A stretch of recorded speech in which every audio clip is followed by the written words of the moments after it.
Have you ever felt like there's a vivid fire burning inside of you, yearning to break free and illuminate your life? That, my friend, is your vibrant life waiting to bloom. Welcome to the Vibrant Life Podcast. We are here to empower women just like you to liberate that vibrant life, to live authentically, and to harness the power within. Our journey will take us through the enlightening realms of energy healing, goal setting, spiritual awakening, and so much more. We're stepping into the light of self-acceptance, of owning our power and potential. If you have been yearning to dive headfirst into the world of entrepreneurship, or awaken your spirituality, or simply make peace with yourself, your search ends here at the Vibrant Life Podcast. As we embark on this enlightening journey together, we promise to hold your hand through every step of your journey to a more vibrant life. Your adventure to true empowerment and authentic living begins here. Tap into the vibrant life you've always dreamed of. Subscribe now and join us at the Vibrant Life Podcast. Embrace your vibrant self. Until then, shine on. Shine on. Hi, welcome to the Vibrant Life Podcast. I am one of your hosts, Cassie. I'm Audrey. And we are so glad you're here today. When you're listening to this, it is October. This year has flown by. And so we thought we'd talk about holiday planning, which might sound like it's a little bit early, but we know it's not really. It's really not in the grand scheme of things. But when you said that's what we were talking about today, I was like, oh my God, I don't know if I'm ready for this. Right. And then we never are. And then it So blows up. Cassie's a planner. I am a planner, and I started preparing for the holidays like this in 2019. Okay. And it really changed the way that I approached the holidays. So I wanted to share that with you guys. And it's helped me have a much more relaxing holiday, a much more intentional holiday, and I think a much more meaningful holiday. I love that. I think in the past, I think 2020 kind of was the reset for everybody as far as like, ew, what do I really want my life to look like? So I think I've gotten better, but I'm looking through Cassie's holiday planning guide here, and I'm like, I'm actually going to use this year, and I think I'm going to like be more intentional moving forward and planning things out, so that way when the time comes, we're just ready to just chill and enjoy our family. Yes. So my first few holidays of being a parent were unconventional, but my daughter also has a holiday time birthday, and so it was just chaos. And then in 2019, I was like, there's got to be a better way. Yeah. And so I started doing this. And then in 2020, along with you, it was like, okay, everything looks completely different and it needs to be planned out. But between, families, and for us, it's, I'm one of 5. So there's a lot of in-laws and things to coordinate, but then also there's me and my ex and our families wanting to do things for the holidays. Jem's got her birthday. This year, 6 of her friends also have birthdays within that 6-week time. So it was just like, okay, those weekends fill up very, very quickly, especially when you only have every other weekend to do things. And so, there was like events that I wanted to do. And in the past, like I would always miss them because I was like, I didn't know when they were. Like I'd think about it and be like, oh, it was last weekend. Shoot. Yeah, fair enough. And so, so I created this holiday planner, and it's been going out. In the past, like 3,000 or 4,000 people have downloaded it, and it's always gotten good positive feedback. So I hope you enjoy it as well. It's been well tested. I've edited it every year. It's updated, so it's effective. Yeah, I love that. So we thought we'd spend the month of October helping you and ourselves just get ready for it, so that you have like a good plan going in, and you're not this like crazy mom trying to create holiday magic and burning yourself out. Yeah, I think that's just it. Yeah. Is the burnout rate, I think, is really high with the holidays. Just trying to get everything in, and that's just it. You're the magic creator. Right. So, on TikTok last year, there was like this huge trend of like the moms that don't get their stockings filled. Oh. And it's like, that's so sad. Also, I'm a single mom, so I don't get my my stocking. Well, but I'm the stocking stuffer for my whole family. So I actually pick out what goes in my stocking, like and then my mom will put it in there for me. So my stocking is filled. My mother-in-law does fill me a stocking every year, and that's it. It's the magic. It's the magic that you want to create, but being intentional about that, and just the logistics of the holidays as a mom or a woman are different. happen for other people. Well, that's just it. I think going into it with a more intentional mind, then you're setting yourself up to be able to enjoy some of that magic instead of just being like, great, I vomited magic everywhere. Everyone is happy, and now I'm exhausted. Right. Now I need a week off from everyone. No one talked to me. No one look at me. No one touched me. Yeah. I think this is extra exciting for me this year because I have been at my new job for like a couple of years now, and I have enough PTO that I took 2.5 weeks off at Christmas. That's exciting. Isn't that exciting? So I'm going to take the entire winter break with the kids. In fact, I think I might have an extra day or two after the kids go into school. Absolutely. As you should. Yeah. As you should. Yeah. Because like we said, burnout. Yeah, so that's just it. So I think I'm all, now that you're talking about this, at first I was like, I don't know if I can get into this. And now I'm like, ooh, okay, I'm thinking about this time off I've got coming up. How do I make the time leading up to that? Like, how do I want to set that all up so that way we can do all the fun things we want to do? I want to do all the girl get-togethers. I want to bake all the fun cookies. I want to, like, you know, do fun magical things with the kids. We're doing Elf on the Shelf. We've been doing that since, you know, I was home on maternity leave. And I thought, wow, wouldn't this be fun for the 2-year-old to have, you know, Elf on the Shelf come? And then here I am, you know, 9 years later, and I'm like, oh boy, it's time for the Elf on the Shelf to come back. We do not. We do not have an elf visit our house. Luckily, her dad wanted to claim that one. Oh, and so fabulous. I was like, that. It goes to your dad's house. Yes. Yeah, I think that's okay. And I feel like that's a doable amount of time because it's like, okay, it comes in like December, right? So he maybe has her like 4 days. So I'm like, that's a doable amount of elfing. Okay. Like, well, there's another kid there now, though, right? I don't know how that works, but that's not my problem. Not my circus, not my monkeys. Fair enough. Yes. How do you get prepared for all those fun things? Yes. Okay. And not have it be crazy. So I love that. Today we're talking about setting your intentions. So really honing in on how do you want the holidays to feel? Because there were years where I just wanted to feel peaceful. Yeah. And then there were years I wanted it to feel magical. Yeah. And then there were years where I wanted it to feel exciting. And so just taking that and checking in with yourself is going to start crafting your calendar for the next few months. Yeah. Like if you have decided now that you want your holidays to feel really peaceful, you know that you probably need to say no to some of those holiday invites that come. And that's okay. Yes. And so starting to kind of lay that groundwork now of being like, hey, we're having a really chill holiday season, you know, or expressing like, I'm not up to this. So for example, Gemma's first Christmas, she had just turned 1. My divorce was finalized. And I was like, you guys, I am exhausted from the last year. Like I do not have it in me to do things. I am normally the holiday magicer. And so it's like, look, the magic is depleted. Like, it's not here. Yeah. And so I thinking through this, I was able to express that to my family. And I was like, I just kind of want to go like somewhere warm. Like I don't want all of the holiday hoopla. I don't want to feel like family and whatever. Like my family had just fallen apart. Like I don't want that. And so my aunt offered her Airbnb or her timeshare, and the warmest place we could go was Vegas. And so Gemma's her first real Christmas, she was 2 weeks old the first Christmas, but she slept through that. So like her Christmas when she was 1, it was me and my 1-year-old, my mother, and my 2 youngest siblings who were like, T was still in high school, so he was like 17, and then so Anna would have been like 19. So like no one but we went and did Vegas, and it was honestly such a great holiday.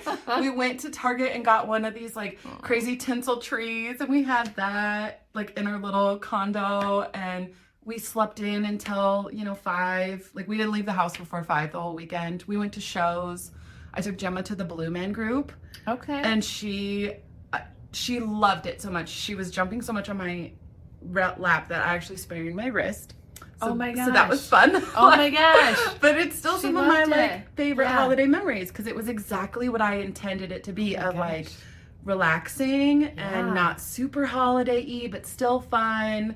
So knowing how I wanted my holiday to go, and I was able to express that. Yes. And just be like, look, I'm protecting my peace this year. This is what I'm going to do. It's not the traditional holiday, but it was exactly what I needed. And people rallied around that. I love that. So that was fun. You set some boundaries, and that was probably one of your earlier experiences with boundaries. It was. Some of my earlier experiences with boundaries around the holiday were also like when the kids were really little, and being like, you know what? Like for a while there, we tried to do Christmas morning at every other in-law's house. We would trade back and forth. And then once I got just a little bit bigger, I was like, I want to be at home, my home, every Christmas morning with my kids so they can experience that there. Like I'm okay with doing things after that. Yeah. But initially I want like just that moment with just us in the morning. So I set that boundary. We also had where we would exchange lists, you know, around Thanksgiving time, and you would just buy off other people's lists. And I'm all for giving gifts and enjoying family time. It was so stressful because you're like, I'm going to buy this for so-and-so and this for so-and-so. It's things they're old enough to buy for themselves. Right. And it totally takes the magic out of it. So then eventually I was like, if you'd like to get me a gift, or if I'd like to get you a gift, like we finally went totally optional. So nice. Last year, I think I made like a homemade body butter, and I gave that. This year I have an idea. I'm not going to share it. Nice. Actually, You can't I've spoil it. already done it. I've already made it. It has to sit for 6 months before I can give it. Oh my God. Cassie, you'll be receiving one too. Ooh, I'm excited. I love presents. But it makes it to set that boundary on like these expectations we've set for ourselves were so high. It was so hard to obtain, and it ruined Christmas for me. Your Christmas was stressful. Yeah. And expensive. And expensive. Instead of enjoyable. Yeah. Yes. In our family, we do, for Christmas exchange, we do a Secret Santa. So you draw one person's name. There's actually a website that you can use. So everyone logs in and like see who they got. Oh, and then we like cap it at like $50 or something. And then of course everyone gets presents for Gemma, and I'm sure we'll get presents for Oli too. Yeah. But like the kids get more presents, but the adults, it's like one gift. And then to make it more magic and special, we go around and everyone like opens it one at a time. Yes. So everyone's watching. Yes. Which was a too. culture shift, because my ex's family, everyone just opened everything all at the same time, and I was super overwhelmed by that. And I was like, I don't know what anyone got. It was very sad to me, because we've done that ever since I grew up. It was like, you know, each kid went in a turn, and you oohed and awed, and that's how we do it. Okay, good. We do it both with my family and my in-laws' family. Yeah. So yeah. I'm curious to know what your guys' traditions are. What do you guys do? Yeah, share that with us. We're curious. Okay, so the beginning. Oh, I was gonna grab this planner. Okay, so this is your holiday planner. Go print it out. It's your podcast pal for the month of October. It is seriously amazing. She's got everything figured out here. So this week we're really focusing on these first couple pages. So this is asking yourself questions of like, how are you feeling about this holiday season? What are 3 words you want to embody this holiday season? I love it. Yes. So you're manifesting, you're setting your intentions for the holiday. I love it. And then what are you looking forward to most this season? Yeah. And then this is one that always gets me thinking, what are 3 things you don't want to do this year? Ooh, I like it. Yeah. So you're being intentional with your boundaries, like right up front on what it is that you don't want. What are some things I don't want? What are things I want to? So like for you, it was like, I don't want to, blow my budget, or I don't want my holidays to be stressful, or I don't want to go to that, party again. Like just some things. That one thing that we decided to do. I was like, not again. Not again. Fair enough. Then who do you most want to see this holiday season? Oh. And when I'm talking holiday, this actually starts in October, and then it gives you a calendar all the way through January, because starting with Halloween. It's a holiday season. Yeah. There's a lot of magic we got to create between now and then. There is. And then we go into, is there a new tradition you'd like to start this year? Ooh. So for me, Jem and I have kind of started talking about this. We want to do she does family costumes with her dad, which makes me die a little bit inside. But I was like, well, we could do that here. What kind of costume? Oh, for Halloween? For Halloween. Oh. They do a whole family thing. And we do that too. I would just I hope that when she's older, she will look back and see how cool I was about that. Because every time she's like, can you help me brainstorm this? And I'm like, yes, I would love to. Let me do that for you. What are you doing for Halloween? Because we're doing blow-up costumes this year, so I think you and Gemma should join us. I might have to. We did blow-up costumes one year. I was thinking I might do like onesies, because those are comfortable. So my brother has one, and it's like a bear, but it's like a really old bear, so we just call him Pedo Bear when he wears it, because we're like, he looks like a creepy pedophile, like, oh no, like that's not around a vibe. the kids. You're like, what the hell is happening? And he like looks like some furry, like walking around trick or treating. But it's like funny because he's comfortable and he's warm, but then it's just like an old costume. He's worn it too many times, I think. I don't know if that needs to stay on or not. I also have a cow suit that zips all the way up. It's like jammies. See, that's kind of what I was thinking. I was like, maybe we do a jammy thing, and maybe we get some friends to go in on our It's especially fun. thing. I have udders. I wore it when I was pregnant, so it's extra fun then. I don't know, because my bump like pushed the udders out. My sister got it for me. So here's one. What events do you want to attend with family this year?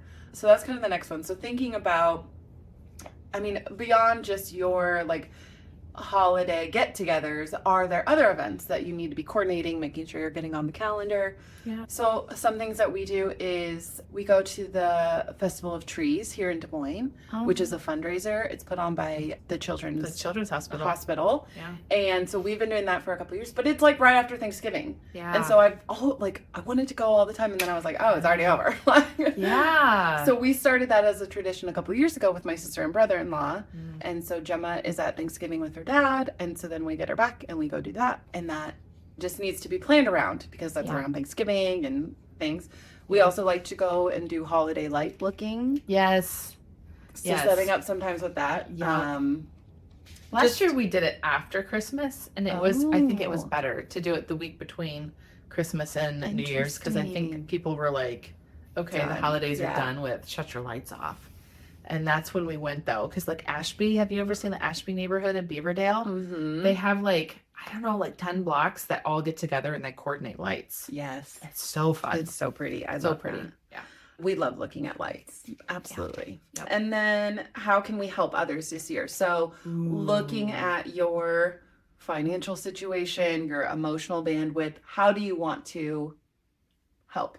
Yeah. Because that can look a lot different. So just setting that out there. To plan it out ahead of time. I really like that because it's a lot easier to be intentional about that doing. Yes. Yeah. So just thinking through some of those. So I got a plug for that one. Every Step in Des Moines does Amanda the Panda does the plug's not very good if I can't remember what it's called. But there's like a holiday giving that we do every year. And so to families that have lost somebody, so then they get this gift there's like all these separate wrapped items in with like a little saying about like their missed loved one. And so it's just a kind of time to kind of come together and create that. So I do that every year through my employer, but I think they have like fundraisers and stuff for that too. I should include that somewhere. Yeah, you should. Yeah. Yeah. So just thinking about what boundaries do you want to set? How do you want to feel? How do you want to participate in the holidays? And then that's something that like you can sit down and do together too with this. Like I've heard back from people, they'll sit down with their whole family and talk about traditions. And I did that actually with my extended family in 2020. We went through this and it was like, okay, the holidays are obviously different. And we came up with our holiday week extravaganza for 2020. Oh, yes. Where we did like one day each holiday after everyone quarantined. Yeah. And it was a big thing, but it was about how do we want to feel? What's important to us in this holiday? And it was like food and family. Like we wanted good food and we wanted, and so that's like, okay, so other things weren't that important to us, but what are the traditions that your kids really love? And it's just kind of a talking point. So you can sit down and think about it for yourself, but then also have a conversation with your family. And I think it could bring up some really cool things because we started talking about traditions through all of this. Yeah. Through me filling this out. And even like, it was a good chance for like my brothers-in-laws to be like, hey, this was our family tradition. Like, could we incorporate that? Or, you know, because it's just like you're crafting this as either your immediate family or your extended family. Yeah. And for yourself. I like that. With that idea, I think about the kids. Like my kids are getting a little bit bigger where they can really like get into things. So maybe there's something that they want to add or take away. Maybe there's something we do that they don't like. It would open the doors to talking about that, which I like. Yes. And like going back to like when I was in high school and stuff, and like with your kids getting older, like with finals, I remember just being exhausted going up to that. And it was like, oh, I want to be fun and stuff. Like, and I want to do all this family stuff, but like I'm studying for finals. So just checking in. It's a good check-in point for all your things. So making sure that you're setting an intention for this holiday season starting in October. So you're ahead of the game and we don't need to be rushed. Yeah. And then next week we will talk about some more planning. I love that. Okay. Good so job. join us next week. Bye. Bye. Thank you for tuning into the Vibrant Life podcast. We hope today's episode has energized and inspired you to live your best life. If you enjoyed what you heard, be sure to subscribe to our podcast on your favorite platform so as to never miss an episode. And please take a moment to leave us a review. Your feedback fuels our mission to bring you more valuable content. Remember, your journey to Vibrant Life is ongoing. Stay connected with us on social media at Vibrant Life Society for daily tips, motivation, and community support. As we wrap up today's conversation, we encourage you to embrace each moment, pursue your passions, and prioritize your well-being. Together, let's create a life that radiates with energy and purpose. Until next time, live vibrantly. See you in our next episode.